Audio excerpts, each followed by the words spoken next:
Life happens, and not always the way we expect it to. Every single day we face change, stress, and uncertainty. What if you could learn to thrive no matter what life throws your way? Resilience expert Adam Markel and his inspiring guests explore breakthrough strategies to fully embrace change and build the resilience required to become change-proof. Penny Zenker is a business strategy coach and best-selling author. Her clients tell her that her gift is cutting through the clutter and helping them to focus on the most important and relevant areas to sustainably grow their businesses. In today's replay episode, we discussed how we learn through pivots, learning by feedback and experience, how trying to control things actually stops us, micromanagement, the importance of choosing to respond rather than to react, and Penny's unique rituals for taking care of herself and creating resilience. Enjoy. Penny, welcome to the show. Hey, Adam, thanks for having me. I'm also extremely grateful and excited. Wonderful. So would you fill in the blanks on just a little bit about your background? I love to ask our guests this too. What is it that's got you jazzed up right now? What are you excited and enthusiastic about in your business or even in your personal life? I'm happy to have you share that too. Sure. It's important to always have something to jazz you up, right? And it's funny how things get connected from a simple thought and how the energy of that thought turns into something bigger. So what I'm really excited about right now came from a little thought. I was at a self-development event and I had like an aha moment where I realized I wanted to be a conduit for other people's voice, including my voice, but it came from a weird story where I didn't get up and say my name. I went through this whole thing of what I wanted, what was important to me, but I didn't say my name in the beginning. And I thought, what does that mean? And I really reflected on that. And I came to the fact that I think it means that I don't want to be seen as the only voice. I want to be a collective. And so getting to what I'm excited about, I know you're like, well, what is it? So I started to think I wanted to write a story that was going to be then put into film, so designed to be in film form, where it was kind of coming from how we can each be our own hero, right? When we think of hero, we think of someone else coming to our rescue. But the truth is that we all have a hero within us. And so putting that story together is something I'm excited about it. And I have recently come into contact with the resources or producer who's also excited about bringing some type of story like this together. And funny as it may seem with this thought that was in my head, so I came into contact with Greg Reed, who I know that you know, who's doing an amazing movie called Wishman, and it's about Frank Shankwitz, and I got involved in that project as well. So kind of like building the momentum. So I'm excited to be part of Wishman, and that's going to come out in 2018. And then in 2018 to get this movie written and produced. Wow, that's exciting. I'd be jazzed up about that for sure. If you could share with us a little bit about your history then. What's the process that led you to where you are? I mean, and I know that's a big question. So if you want to create some milestones along the way, that's fine. Like, where'd you grow up? Well, I grew up in Wilmington, Delaware. No, it's funny. We think about all the pieces of the puzzle, right, that fit together. And I think Steve Jobs did an amazing Stanford address that talked about how you don't realize how those pieces come together until later. And when I first got out of college, I was in accounting. And I don't know, kind of like, I know you were in the law field before and you were like, something just came up and I never really loved it. It was kind of like that was practical. And I've always been a practical person. So I went for something that was practical. Profession. Yeah, exactly. And I didn't love it. And interesting enough, I was always drawn to technology. So even when I was working for the accounting firms, I was auditing like accounting software systems, like analyzing trades and looking at the software. And so started to get into some software development. And that jazzed me because I love to create solutions, to listen to people and hear what's not working or what possibilities there are to make things better. So technology became my thing. I accidentally started a company in 1996. That's a great title for something, The Accidental Company. I know there was a movie called The Accidental Tourist, right? Right, The Accidental exactly. So this Company. is the accidental company, right? I started it with like 4 other people. They all bailed out. And then it was like just me. But I built it up, was in the right place at the right time, and built up from myself to a multi-million-dollar business and sold it to a public company while living in Europe. So if it's not hard enough to run your own company in your own language in your own country, let's do it somewhere else, because why not? Hey, listen, you don't strike me as the kind of person who shies away from a tough challenge. So that's right. It's funny. Somebody used to tell me that 95% I'm a of challenge businesses magnet. fail. That's pretty good. Yeah. So 95% of businesses fail, and then you decide to just, why not create one remotely from a different country and see if I can pull that off, right? Yeah, exactly. Well, actually, I think that was to my advantage. Anyway, everything happens for you. I mean, I learned a ton. If I never thought I understood what culture was, I see it from a completely different perspective now, I actually lived in Zurich, Switzerland for 16 years. So I got a completely different perspective on American culture, as well as even company culture. As I worked for a large company to start out with, I moved over to Switzerland with JP Morgan, and you could see what it's like being in a satellite office versus being in the headquarters. Very different, right? And really, I think there was a pivot there for me in terms of opening up to new perspectives and really starting to look at things in a completely different way, like really being open, more open than ever into other people's perspectives and seeing that they see things differently. Yeah, that makes sense. I love how you dropped in the word pivot. When you say there's a pivot there, what were you really referring to? How are you defining pivot in that context? I'd say a shift in my life, a shift in thinking. I feel like what you've done is you put your finger on the essential pivot point, which is that it's about awareness and perception. How do we see the world? What's the lens that we're looking at things through, whether it's context is business or it's personal? We're seeing through this lens, and that's shifting. Like if you've ever been to the eye doctor to get your eyes checked, I've worn glasses since I'm like a teenager, but it was these multiple rings of new lenses in, and they still do it that way. It's remarkable. After all these years, they're still sticking those lenses in the machine to see, is that clearer or is it less clear, right? That kind of thing. More clear, less clear. And I think that's very much what a pivot on a basic level, that's what pivoting is the ability to change that lens or have a shift in the way that lens is adjusting it, recalibrating or calibrating it differently so that you see things differently.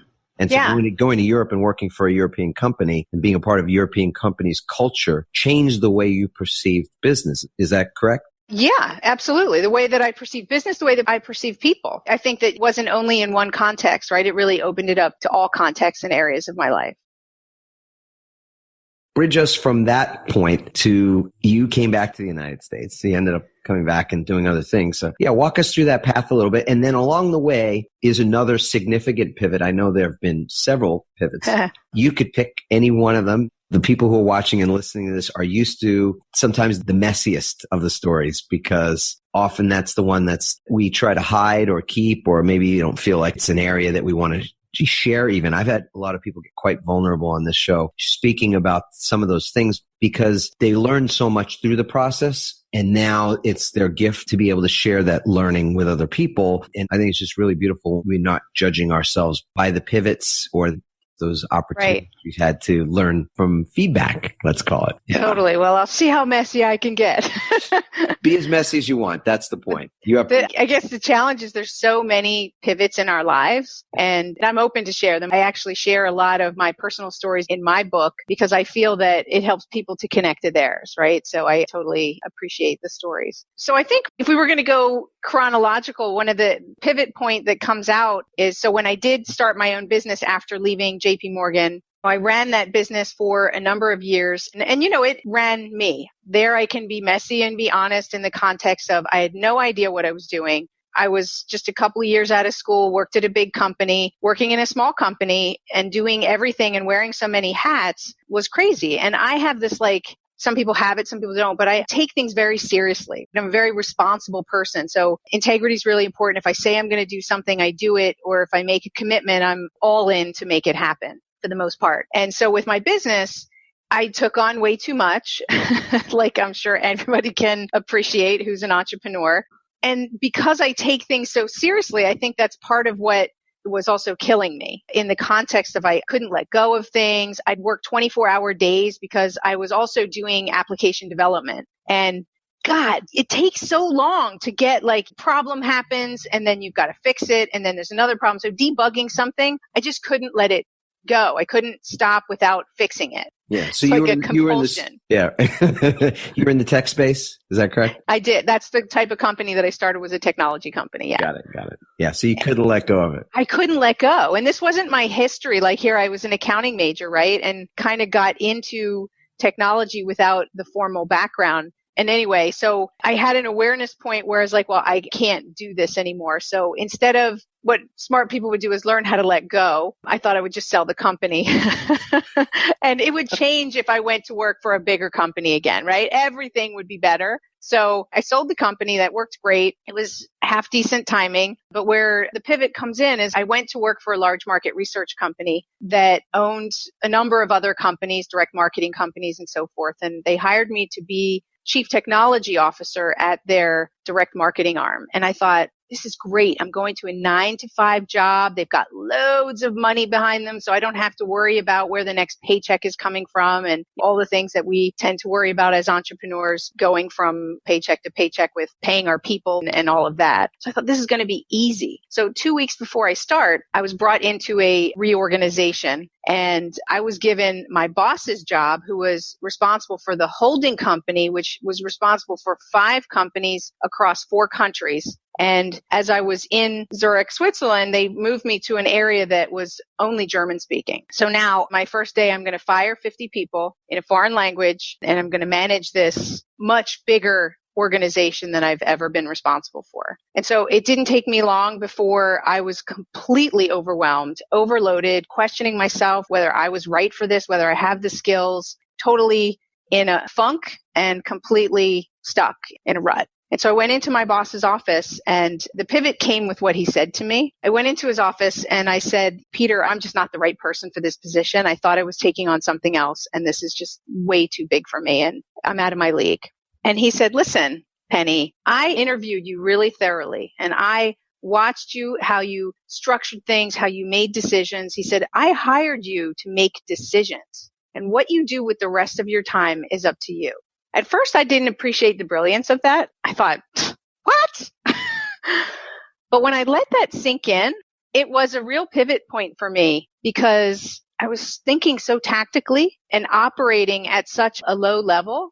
Or micro level, right? I mean, in my thinking, right? Which is you wear all the hats. You lick the stamps, or when you used to lick stamps, right? Not just that, but even as an entrepreneur now, I run my business differently because I operate from a strategic perspective. I'm constantly taking a step back and looking at things strategically. Where do I focus strategically, not what's the latest urgency? And so that really made a huge shift for me to understand that running a business, whether you're a one-person business or you're in a bigger business, you're still building a team of sorts, and you still have to be able to focus in the most important areas. So it was a huge shift for me to get out of that pattern of thinking that I was in, right? Because that's what that was. Right. So the thinking, I just want to make sure I track this. The thinking before the statement that Peter made to you, which was, I hired you to make decisions. What you do with the rest of your time is up to you. Before that, having had the experience of being a business owner and an entrepreneur, you were involved in the weeds. You were in the weeds of things, right? So working classically in the business type of thing.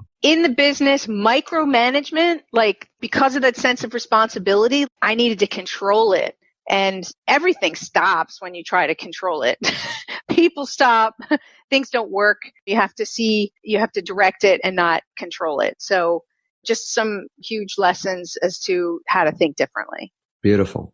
That's a significant pivot. So you didn't appreciate the brilliance in the words at the time, is what I heard you say. No, I did not, right? I thought, easy for you to say, like you're sitting here, but he had so many wonderful words of wisdom and nuggets for me that were just like that they were so simple that the more you thought about it, the more you saw its clarity.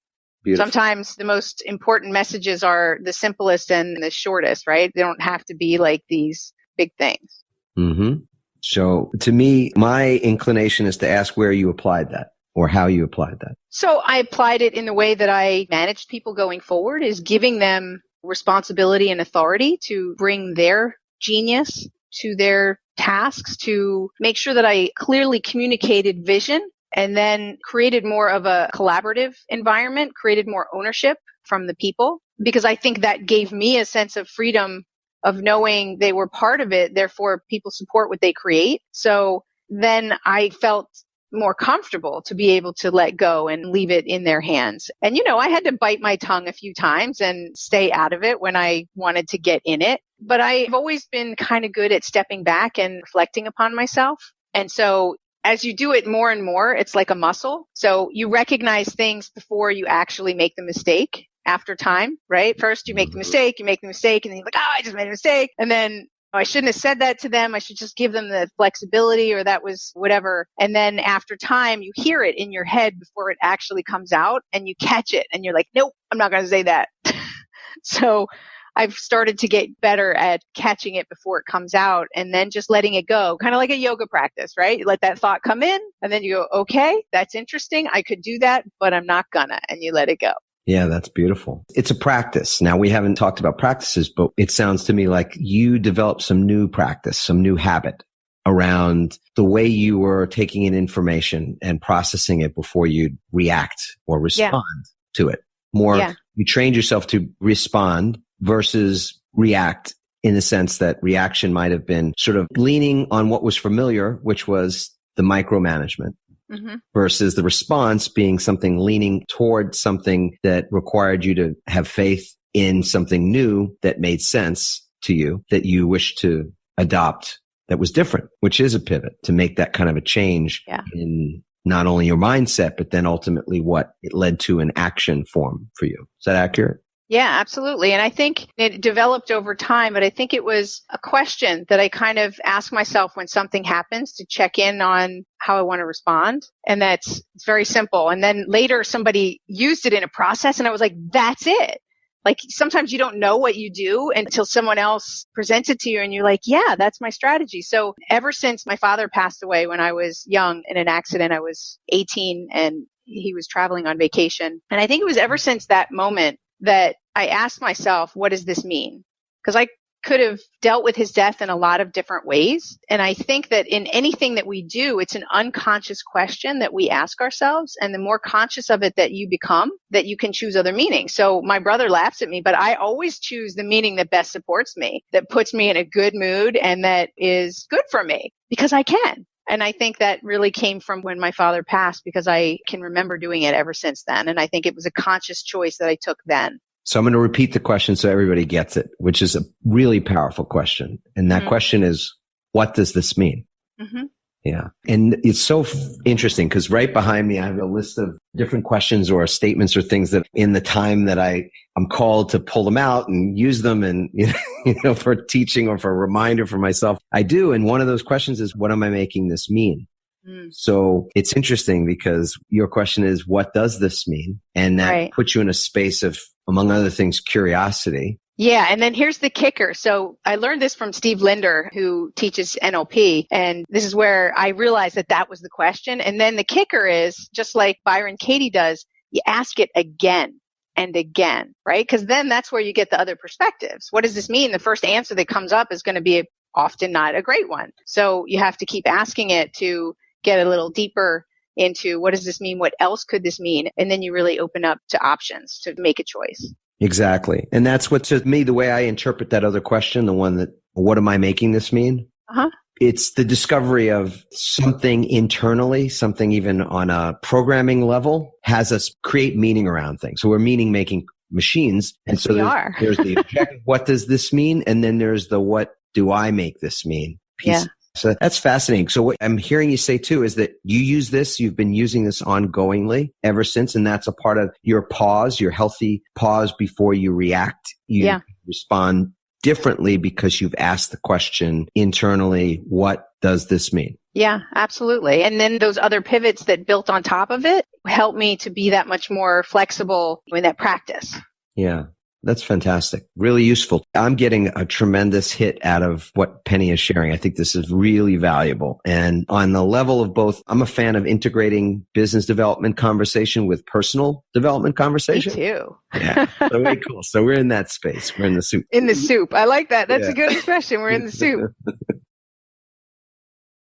Is there some other pivot or sort of area of your life which caused you some great awareness, similar to what you've just shared? It could be business or personal related. Yeah, I think that it would be beneficial for everybody who's maybe been through a similar type situation. So I also have been through a divorce. And I believe that divorce can be harder to deal with than death in some cases, because somebody who dies didn't choose to leave you. So I got the I don't love you anymore. So that's really hard to hear and hard to accept and hard to move on from or figure out where to go from here type of thing. What does this mean? What does this mean? And I asked that. And actually, I believe that I had a very healthy, positive as a divorce experience can go, that I had because I asked that question. That's not to say that I didn't go through a lot of pain and anguish and frustration and all of those other messy emotions that come up. It's part of the process, right? When you love, you also are going to have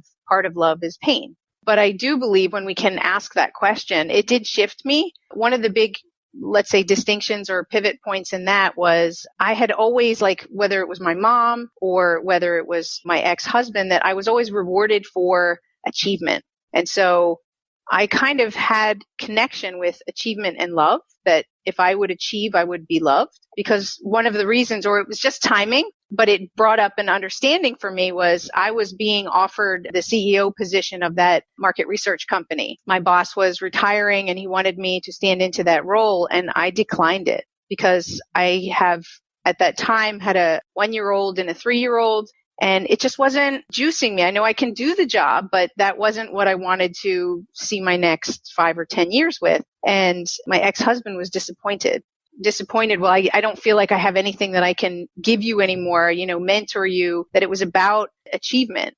And I thought, wow, maybe that's what I had been seeking. And maybe that's why this pivot, because a lot of things happened at the same time, as they do. So at the same time I was getting divorced, I knew that if I declined that position, that I would be out of a job. And so after we sold the division that we were selling, then I was going to go with that process. And so then it was like, okay, well, what am I going to do with my life from this point forward, right? If I don't want to do this, what do I want to do? So it was kind of like one of those moments, which looking back, of course, I can be really grateful for, that it opened everything up. And I think that that's what I recognized through that process. There was a book called Broken Open, and it was about divorce. And I loved that expression because it's kind of reflects the pain in it, that there is some pain with it, but it's opening up a whole new world. And it really did for me open up a new world in terms of love. I feel like I love much deeper now. And I feel like I'm more alive with the passion in my work of what I do, probably because I switched into something that I'm more passionate about in coaching and speaking and bringing a positive message across. But that's kind of what was in it for me. Yeah. Use the word process, which I love the term process in connection with the topic of reinvention, pivoting, changing things. So what process did you have, if you can identify what that was? Okay. Well, that's interesting. So the process starts with whatever the conflict or situation is. And then I think the first step is, what does this mean? What's the meaning that you give it? Because everything that happens in your process after that is going to be reflected by that choice that you make. And I would call that then awareness, right? What awareness have you opened up to or not? Because that happens too, right? Sometimes the process, it takes more time to get the awareness, that it's not right after the event, but it's later. So for you, your marriage is ending and your business marriage is ending at the same time, or sort of in proximity to one another. And so you're asking yourself, you're curious about, what does this mean? And then you're gaining awareness about what it means. So I'm putting you on the spot just to sort of see if we can dig up some of the process pieces of it, because I like it. Yeah, this is what's really helpful to people, to see how you dealt with it. Like, we have our pivot process, but it's not the thing that everybody will necessarily use. And I'm always curious what someone else's process has been to navigate from what could have been a devastating time and could have had devastating consequences. I mean, it could have taken you out for some length of time, having a very important personal relationship that was dissolving, as well as a business relationship that was going to be dissolving as well. Absolutely. I think it's a great question, because I've never really thought about the steps. So let me think this through. So it was deciding what that meant. So to me, it meant, let's put it like this. At first, I challenged it in that, like in my divorce, I said, is this really true? So first, I went through a period of saying, well, maybe this is a midlife crisis. How can I show up in a different way to be supportive, to see if this is just a phase or if it's real? So I kind of challenged it, and I probably do that a lot. This is really fun. This is really fun because this is how I think, right? So I challenged it. And then when I got the result, I kind of looked at what does this mean from the result again? And in my case, it was, yes, this isn't here anymore. Like this isn't going to happen. Then I look at my options, what's available to me. Is that second piece a coming to a moment of realization, saying the reality is my job is I'm no longer going to be working with this company. The reality is that I am getting divorced. Yeah. So I guess it's a decision. Moment of reality and a decision. Mm-hmm. Or it depends on where the decision is. I was part of the decision. So I'd say there it was a decision. It could be the acceptance, right? You could call it a decision or an acceptance. Okay, good. So questioning and the challenging of it, and then acceptance. Yeah. Yeah. That this is what it is. Yeah, exactly. Or it is what it appears to be. I'm laughing because a friend of mine, we have this phrase that when people say it is what it is, we say, or it is what it isn't. Yeah. I get it, because I also resist that it is what it is thing, because I always feel like, oh, what a cop-out to say that sometimes. It's like a way to say, oh, it is what it is. But in reality, maybe it's just what we're copping out about, or what we're willing to tolerate, or, right. That kind of thing. That's true. Absolutely. Interesting. Okay. So questioning, challenging it, then there's this acceptance. Is there a few more steps in the process? Well, then there's what's next. Okay. So this is a sort of a looking outward, looking forward, something like that? Yeah. Once there's a clarity inside. Mm-hmm. So that initial part is a clarity inside. What's happening here? Is this what I really want? Is this what is going to be? And so forth. Yeah. Then it's when a decision is made for me, I don't look back. Like it's a decision and I move forward. Now it could be new information comes into play and I can pivot. I can change and pick a different direction, but I'm looking forward from that point forward. So it's what's next? What can I create?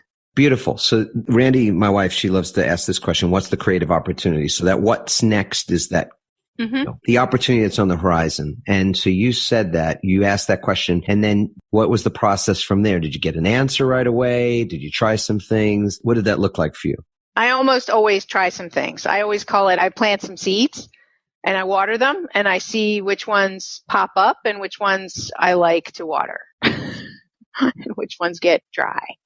Got it. So you put some things in the ground to see whether they would take, what they would look like, all that kind of stuff. Is that what you're saying? Yeah. I'm always somebody who likes to experience things. I was just telling somebody earlier, they wanted me to make some changes in some writing that I did. And I said, can you take a little piece and give me an example? Because I learned from experience. So if I can experience a couple different things, then I can get a feel for, is this right for me? Is this the direction? Does it feel right? Do I get the external response that I'm looking for? And that kind of thing. So yeah, I like to see what fits. Beautiful. So you're trying some things on, in other words. Lots of ways to describe what we're talking about. Yeah, exactly. Okay, cool. So that trying on period, how long did that happen to last for you?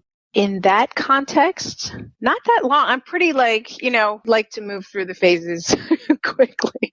So I'd say that was like 2 mouths to feed, right? You had 2 children to support and your own life, right? That's true too. I was in a fortunate position at that point. Finances weren't an issue. So that was great. I should add in there, in my coping mechanism through this whole thing, like that's what I was doing in my head. Immediately through this process, I took care of myself. I want everybody to know that I joined a class. I have a trainer and I continue to this day to have a trainer. I went to bed earlier. I really took care of myself because I knew that I needed to do that because that was going to aid in my resilience. Yes. Oh, you're talking our language here. Beautiful. Okay, way cool. So good. We're going to insert that in there. So it's this questioning period, even a challenging period, you're challenging it type thing. There's a period of acceptance. There's a conscious movement toward taking better care or taking care of self. There's this period of what's next, questioning, what's the creative opportunity, what's next, and then this planting or trying things on, right? Yeah. And then that process took about 6 months for me. And that end to end was about 6 months? land into where I entered into then a coaching training with the International Coaching Academy and was going through my certification. So I had found what it is that I really wanted to do. Got it. So you got the answer. This is it. Yeah. At that point. Yeah. I'm laughing because, sometimes like these answers come in the weirdest places. Like I was watching a movie and that's what helped me to decide. You said earlier on, tell us when you came back to the US. So I came back 7 years ago and I was able to make a decision for the move.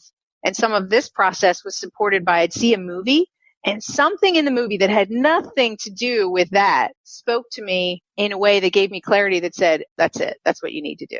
Does this happen for anybody else that like you might be like interacting with somebody on the bus or somebody that you meet and they say something and it didn't have to do with that thing that you were challenged with, but it gave you an answer for it. So yes, that seems to always come to play for me is that somewhere an answer comes to me and it's in weird places. Might be while I'm taking a shower. Probably if, now you think of it, it's when you're not focused on it. Yeah.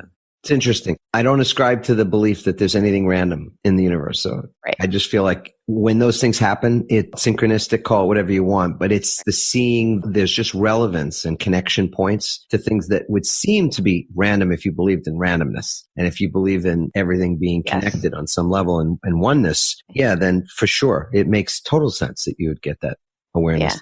And the least expected. Wow, way cool. I have really loved this conversation, Penny, and I want to ask you on the level of creating resilience. So you've sort of already started the answer to this. So I just want to dive a little deeper with it. We really believe that, it's been my experience and I think in our community, we really believe that resilience, cultivating resilience is so important in life, but especially when you become aware of the fact that we are pivoting all the time. And in many ways, the pivots are painful on a certain level until you can really know what they mean at 30,000 feet. They mean growth.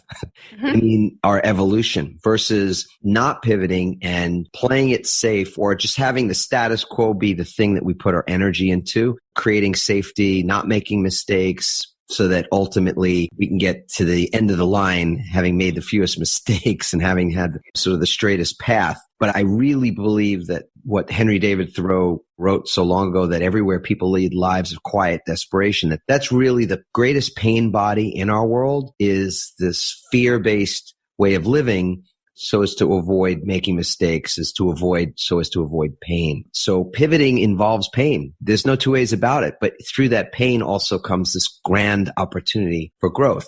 And at the same time that we can acknowledge that, like I've pivoted so many different times, that it's not like looking at it, I go, I really want to pivot because I really want to experience that pain again. No, it's quite the opposite. But rather than resist it, I know there's a way to make the process not only tolerable, that it doesn't have to emotionally or mentally, physically take me out in the process, right? And that we call that resilience, the way we bounce back, come back even stronger from setback and things like that. So what you were describing earlier about taking care of yourself sounds like a practice, a conscious way of being. And I refer to those things as rituals. You can call them habits or what have you. But do you have some very specific things you do to cultivate resilience, rituals to create resilience? I do. That's one of them is I look to take care of myself physically because I know that when I fall off the wagon, because sometimes we do, right? Other things are more important. Yes, we do. I have a note on my mirror that says everything is better when I work out. And just to remind me that I need to work out today, even if it's something small, if I just get down and do 20 push-ups or whatever, I've done something, right? I think that it's really important to move our bodies and take care of our bodies. Next week, I'm doing a cleanse. So I really believe that helps in so many ways. I also, ever since that divorce process, I practice gratitude. So somebody had said to me, you should get a journal and you should write down all the terrible things that he said and done to you and da-da-da-da. And I said, oh God, that sounds awful. All I'm doing is filling myself with negativity. I said, I'm going to do the opposite. It was in conjunction with me having just listened to some Oprah program where she was interviewing somebody who was talking about a gratitude journal. And I'm like, that's what I'm going to do. And so I practice gratitude on a daily basis. Sometimes I'm journaling it. Sometimes I'm doing it in my head. I try to continue doing it always in a journal, but sometimes I'm doing it in my head, or I'm asking my kids over our meal or before they go to bed. I think that it is so important to practice gratitude. It shifts the energy of our thought completely. I have so enjoyed, and I'm so grateful for you, for our friendship, for you being on this podcast. So I appreciate what you've shared so much. And I will remind myself and remind our community as well of the practice. It's just been such a joy that we get to share this in so many places around the world. It's 3 simple steps that start tomorrow morning. So for those of you that are wondering how you will start the day tomorrow, we're going to lock in the win right now. First of all, the biggest win is that you wake up. And I mean that, and I'm joking, but at the same time, it's not a guarantee. So truthfully, to wake up and to recognize in those first few moments that you are in fact waking up, that you've been given another day for whatever reason. I truly believe it's because there's something here for you to do. There's an assignment, and that's the reason that you are given another day. And I get to, this morning wake up and acknowledge I was given another day and be grateful for that. So part 1 is to wake up. Part 2 is what Penny has just shared with us, how important it is to create that energy of gratitude right out of the gate, and then throughout the day. Fantastic. So wake up, be in gratitude. And then the third piece of this is to declare, if you are inclined to do this, and I love doing this, to say, I love my life. I love my life. I love my life. And that's the 3-part ritual for starting a day. And you can create your own rituals. It's so much fun to play with those things, to just see whether sometimes it's mantras, or it's declarations, or it's other things. But over the years, I think what has really gotten grounded for me is that just something simple, basic. There's not a lot of, ways for me to take myself out or have other things kind of get in the way. So simple is usable. I love so many things that you've shared. I've written some great notes, Penny. So I know we're wrapping up here, but I want to remind our folks of some of the things that you've said. I really love this one. Everything is better when I work out. And you have that printed and put on your mirror, right? So you see that? Sticky note. Yeah. Wow. Way cool. My favorite color. Yep. Yeah. There's a book by Og Mandino that's called, several books he wrote, but one of them is called The Greatest Salesman in the World. And there's a really beautiful section in that book where he talks about that it's the idea that we want to control our thoughts because our thoughts will control our actions is actually backwards, he says. And this really caught me off guard, because I have for so long been teaching that our thoughts do control, or our emotions control our thoughts, that control our actions, that lead to our results. But he's talking, and I'm still processing this information, so I'm going to share it now, even though I'm not completely set with it myself, that it's our actions. It's our actions that actually create our thoughts, or that's the opportunity that we have to have our actions then lead to our thoughts. And what have a really fun conversation around that. Right? No kidding. That's this everything is better when I work out piece, is that you're putting the action first. And that action will change your thoughts. It will create better thoughts. It's cultivating something that the net result of what it is you're doing will be better than the absence of that thing. And you have to fight the thought that says you don't have the time. There's something else more important. So there is a tug of war, right? It is. It's a little bit of a tug of war there. It's a chicken egg. But I do believe that if you can get into action, it will change your thoughts. That I believe it'll happen faster when you get into the right actions. That it'll change your thoughts faster than like willpower, trying to do like an affirmation, like I'm the great, whatever affirmation, if you don't believe it when you're in action. So that's interesting. I like that. Yeah. Yeah, really cool. So Og Mandino, The Greatest Salesman in the World, is actually a great book on so many levels. So the other thing that I loved you saying was everything happens to serve. So for a while, I've been fascinated with this idea, everything happens for a reason. And that never satisfied me. I was like, well, what is the freaking reason? Like, are you kidding me? The reason is to cause me suffering and pain. Is that the reason, right? Or to teach me a lesson or to punish me or whatever. And it dawned on me that it's everything happens for a reason. This is just from the way I reframe that. Everything happens for a reason, comma, not period, comma, and that reason is there to serve. And so your statement condenses that down to everything happens to serve. I think that's what you said earlier. I don't even know. I don't remember saying that, but it sounds good. And I do believe that. I do. No, it's beautiful. I love to get to reflect this back to you. And then you've also shared an incredible question with us, which is, what does this mean? So this is was a part of your development, your growth as a strategic thinker, as a strategic leader in a business, to ask that question when your boss at the time, your mentor at the time was asking you, saying, hey, listen, I hired you to make decisions. What you do the rest of your time is up to you. And that led to this powerful question for you to pause and ask what something meant so that you could respond more from that place of strategy or strategic thinking versus micromanagement. And then lastly, and this is obviously not in the order that we discuss these things, but I asked you about your process for reinvention, the process for pivoting. And what we distilled it down to, which is really cool. I've got 6 things down here. One was this questioning. So the questioning that's natural at the beginning, and even the challenging of what is. Mm-hmm. Is this real? Is this reality? And then, of course, the hello, duh, this is reality.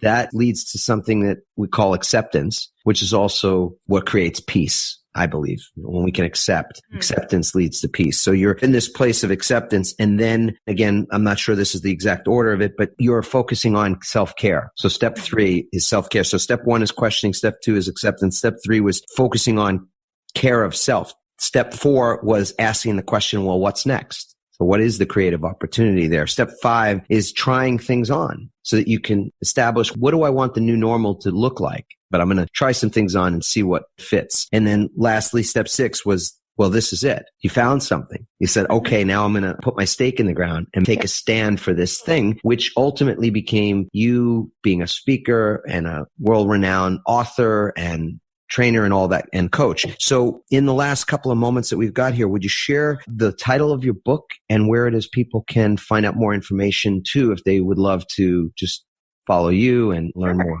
Yeah. Sure. It'd be my pleasure. My book is called, I actually have one right here. It's called The Productivity Zone, Stop the Tug of War with Time. So it's funny that we said it's a tug of war, right? You said earlier with the chicken and the egg. So it is with what our relationship with time is. So you can find information about my book. And I also have an assessment that goes with it because the book covers 10 core drivers that I believe help us to shift from that tactical thinking to more strategic thinking. So that's what productivity is for me, is more strategic thinking. Define it. We're all talking about the same thing. And you can find that on my website, which is www.p10app.com. So it's P is in productivity, 10 is in the number, app.com. Beautiful. Penny, thank you so much. What a pleasure. Thank you. It was fun to be here. Thank you so much. Thanks for listening, everyone. We hope you now have even more tools and greater insights to build resilience and become change-proof. Help us inspire others by sharing this episode and leaving your comments over at adammarkel.com/podcast. For more resilience tips and strategies, including support for building change-proof teams, visit adammarkel.com/become change-proof.